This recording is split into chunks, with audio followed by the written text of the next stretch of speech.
العقود بتاعت لعيبه نادي الزمالك بعقود لعيب النادي الاهلي مثلا، اللي هو نادي زي نادي الزمالك في الكوره، مبالغ فيها عن النادي الاهلي بكتير.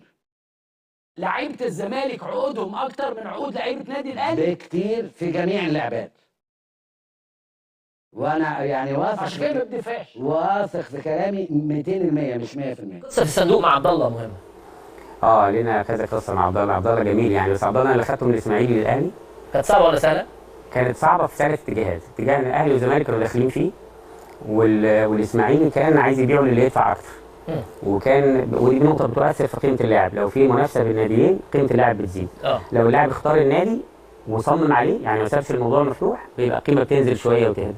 فلما الاسماعيلي والاهلي دخلوا، عبد الله قال الاهلي، فالزمالك يكاد يكون دفع الشيكات، يعني ساعتها دفع الشيكات بس ما عرفوش يوصلوا للاعب. اللاعب جه مصر وقعد في مصر وما ظهرش يعني. كان الفروقات الفلوس كبيره بين الاهلي والزمالك في شراء النادي ولا عبد الله؟ لا عبد الله.